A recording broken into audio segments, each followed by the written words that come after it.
yes, Nintendo. Making some of the best games since the 90s, hell, even the 80s. And all of these games and everything they've ever released is always available. You can get any of these games at any time, right through Nintendo themselves. Wait, I can't? Oh, well... Well, then how am I supposed to play these games? Okay, you know what? I'm just gonna emulate them. They shouldn't mind it. They're not releasing these games. I mean, it's on hardware that they don't make or support anymore. Hell, even the hardware that has internet, they stopped supporting. So, yeah, I don't think they would mind. Oh, they do mind. You were the chosen one! I hate you! Well, then how the hell am I supposed to play? Nintendo and emulation have somewhat of a history. Some say not the best. Nintendo is known for going after anything emulation, and even themselves saying emulation stifles innovation. Does it now? Nintendo, you haven't used any type of emulation yourselves, huh? Yeah, zero.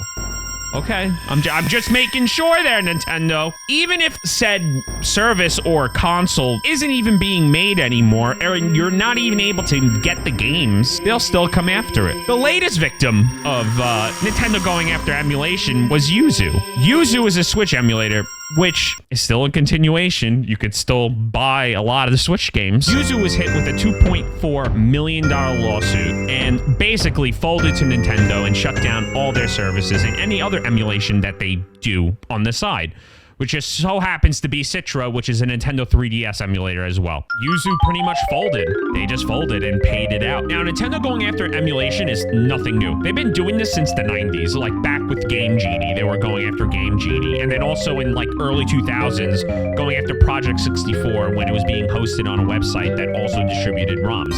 Sounds very familiar. And Nintendo going after them is not that much of a shocker. They're still making Switch games. I still have a Switch. You can buy a lot of Switch games on the Switch. If you really want to, if we're going to go into this, there's a lot that Yuzu has done that can be considered scummy, where a lot of other open source emulation projects don't do nearly as much or as bad of things that Yuzu does.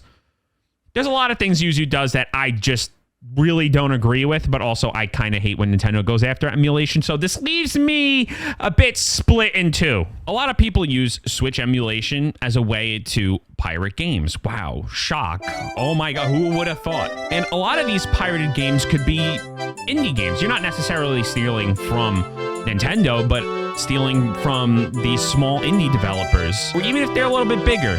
I don't think it's that much of a gray area at that point. I do, however, which is the way I use Yuzu, is I dump my own games. The lockpicking feature that was available through Yuzu in a bunch of other ways, that was taken off, so that sucks, and I have a harder way of dumping my games into my PC if I want to play 60 FPS Tears of the Kingdom. And it's not just for me to play Tears of the Kingdom in 60 FPS, it's also to play it with mods or just like a different way to play, which Nintendo also can't stand. I'm sorry, Nintendo. This is the way I like to play my games, okay? I like to play it, you know, the OG way at first. I'll play it on my Switch, and then the second time around, I want to play it with a randomizer or something. It's how I play a lot of my Zelda games, actually. I play it with randomizers.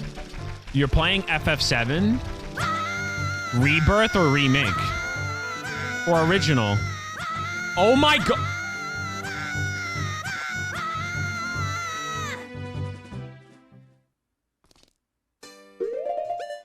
What? That was the best knockback I've ever seen in my life. This is where I'm kind of like split. There's people stealing the games, and then there's people who are genuinely dumping it. Yuzu, they're morons, okay? I'm just gonna say it, they're idiots. When it comes down to it, Yuzu was charging, from what I heard, Yuzu has been charging for early builds so you're able to play Tears of the Kingdom 2 weeks early. If you don't remember that, Tears of the Kingdom, right before it released, 2 weeks before it released, it was leaked online and you were able to play the game 2 weeks early. Now, if you tried to play the game 2 weeks early, you had this ROM, you downloaded it. I'm not going to ask how you did it, but if you did, if you tried to play the game was a fucking mess. All right, it was like almost unplayable because there was none of the patches or anything there. The Switch's like hardware, firmware couldn't really support it. Now, what Yuzu did was if you were a Patreon member, they would give you an early build so that you can play it. Also, through the grapevine, they were distributing, copies of the game, illegal copies of the game through their Discord. What are you buying? What are you buying? They're calling people. Oh, really? Yeah, they're all on their phones and shit. Are they dumb? Don't they know who Nintendo is? Don't mess with Nintendo. I mean, people make fan games and out of genuine love for Nintendo, and they're like, no! How dare you? And they strike them down. And you're trying to distribute these games weeks ahead and expect nothing to happen? Which, yeah, they kind of deserve this lawsuit. And I'm not going to say I support Nintendo when it comes to taking down emulation. Like, I love emulation. Like, when I stream on Twitch, I am emulating my games. 9 out of 10 times.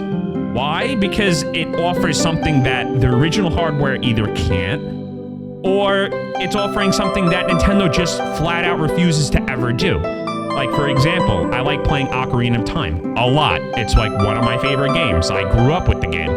And the way I play it is through Ship of Harkinian. If you don't know what Ship of Harkinian is, it is an unofficial PC port of Ocarina of Time where a randomizer is built in. You can run the game at the highest frame rates you ever want, at widescreen resolutions and very tight controls. It's just awesome. You can even do the same thing with Mario 64. It's like, I'm pretty sure Mario 64 has like a PC port for it. And it's amazing. It's a great way to play Mario 64. Like, if you go back to the N64 version, sometimes the controls aren't as tight as you would like them to be. So, you make some tweaks, you do some mods, and it runs pretty good. And, you have a good time, or you can edit the levels and make the game completely different. Randomize them even. Add that replayability that Nintendo probably won't ever do, ever. And that's it for me.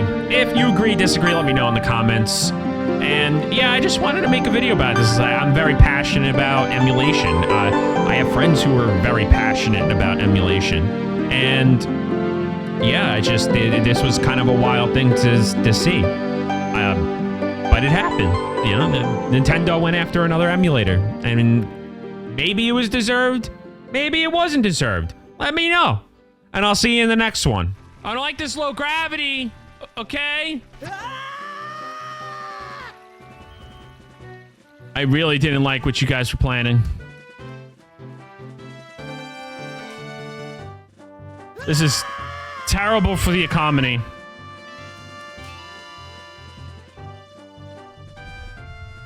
I'm in water! No! No, I'm in water! I'm gonna die! No! How do I get out of this?